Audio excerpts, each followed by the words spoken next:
Hello दोस्तों, नमस्ते।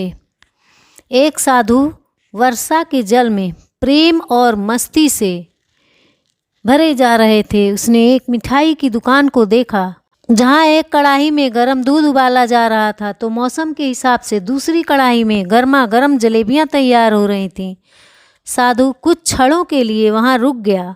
शायद भूख का एहसास हो रहा था या मौसम का असर था। साधु हलवाई को बड़े गौर से देखने लगे। साधु कुछ खाना चाहता था, लेकिन जेब ही नहीं थी, तो पैसे भला कहाँ से होते। साधु कुछ पल हाथ सेंकने के बाद चले जाने चाहते थे कि वो नेक हलवाई से ना रहा गया और एक प्याला गरम दूध और कुछ जलेबियाँ साधु को दे दीं। मलंग ने गरम जलेबियाँ गरम दूध के साथ खाईं और फिर हाथों को ऊपर की ओर उठाकर हलवाई के लिए प्रार्थना की और आगे चल दिए। साधु बाबा का पेट भर चुका था। दुनिया के दुखों से बेपरवाह वो फिर एक नए जोश से बारिश के गंदले पानी के छींटे उड़ाते चले जा रहे थे। यह इस बात से बेखबर थे कि एक युवा नवविवाहित जोड़ा भी वर्षा के जल से बचता बचाता उनके पीछे चला आ रहा है। एक बार इस मस्त साधु ने बारिश के गंदले पानी में जोर से लात मारी।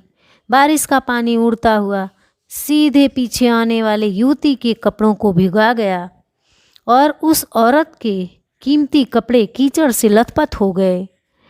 उसके युवा पति से यह बर्दाश्त नहीं हुआ, इसलिए वह आस्तीन चढ़ाकर आगे बढ़ा और साधु के कपड़ों को पकड़कर खींचकर कहने लगा, अंधा है, तुमको नज़र नहीं आता? तेरी हरकत से मेरी पत्नी के कपड़े गीले हो गए हैं और कीचड़ से भर गए हैं। साधु हक्का बक्का सा खड़ा था, जबकि इस युवा को साधु का चुप रहना ना खुशगवार गुजर रहा था। महिला ने आगे बढ़कर युवा के हाथों से साधु को छुड़ाना चाहा, लेकिन युवा की आंखों से निकलती नफरत की चिंगारी देख वह भी पीछे खिसकने पर मजबूर हो गई।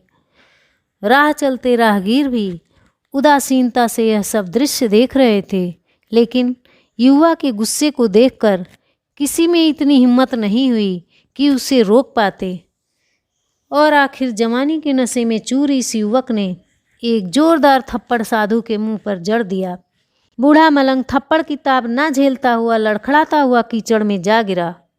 युवक ने जब साधु को नीचे गिरता देखा तो मुस्कुराते हुए वहां से चल दिया। पत्नी के साथ हंसी मजाक करते हुए ऊपर घर की सीढ़ियां तय कर रहा था। बारिश के कारण सीढ़ियों पर फिसलन हो गई थी। अचानक युवा का पैर फिसल गया और वह सीढ़ियों से नीचे गिरने लगा। महिला ने शोर मचाकर लोगों का ध्यान पति की ओर आकर्षित करने लगी, जिसकी वजह से उसके संबंधी और दूसरे लोग तत्काल सहायता के लिए युवक की ओर लपके और अस्पताल ले गए। युवक का सिर फट गया था और कुछ ही देर में ज़्यादा खून बहने लगा। लोगों ने दूर से आते साधु बाबा को देखा तो आपस में कानाफूसी होने लगी कि निश्चित रूप से इस साधु बाबा ने थप्पड़ खाकर युवा को श्राप दिया है, तभी उसे चोट लगी। दूसरे युवकों ने यह बात सुनकर साधु बाबा को घेर लिया। एक युवक कहने लगा कि आप कैसे भगवान के भक्त हैं, जो केवल एक थप्पड़ के कारण युवा को श्राप दे बैठे। भगवान के भक्त में रोष व गुस्सा हरगिज नहीं होता। आप तो जरा सी असुविधा पर भी धैर्य ना कर सके। साधु बाबा कहने लगे, भगवान की कसम, मैंने इस युवा को श्राप नहीं दिया। अगर आपने श्राप नहीं दिया तो ऐसा नौजवान युवा सीढ़ी से कैसे गिरा कि उसे इतनी गंभीर चोट आई। तब साधु बाबा ने दर्शकों से एक अनोखा सवाल किया कि आप में से कोई इस सब घटना का चश्मदीद गवाह मौजूद है? एक युवक ने आगे बढ़कर कहा, हाँ, मैं इस घटना का चश्मदीद गवाह हूँ। साधु ने अगला सवाल किया, मेरे कदमों से जो कीचड़ उछला था, क्या उसने युवा के कपड़ों को दागी किया था? युवा बोला, नहीं, लेकिन महिला के कपड़े जरूर खराब हुए थे। मलंग ने पूछा, फिर युवक ने मुझे क्यों मारा? युवक कहने लगा, क्योंकि वह युवा इस महिला का पति था और यह बर्दाश्त नहीं कर सका कि कोई उसके पत्नी के कपड़ों को गंदा करे, इसलिए उस युवक ने आपको मारा। युवक की बात सुनकर साधु बाबा ने एक जोरदार ठहाका बुलंद किया और यह कहता हुआ वहाँ से विदा हो गया।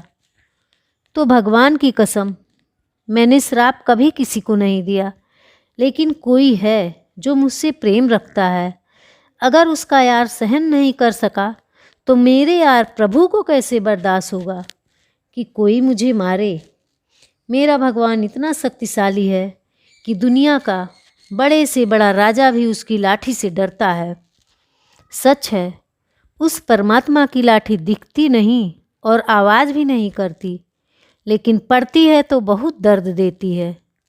अपने धन, यौवन और पद का अहंकार दूसरों को चोट पहुंचाने का कारण बनता है, किंतु जब समय का चक्र हमारी तरफ घूमता है तो हमारा कष्टों का दौर शुरू हो जाता है।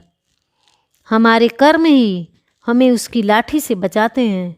बस कर्म अच्छे होने चाहिए। किसी को भी चोट पहुंचाना, खुद चोट खाने की तैयारी करना है। हमें अपने गलत कर्मों से डरना चाहिए, क्योंकि ईश्वर की लाठी में आवाज़ नहीं होती। धन्यवाद।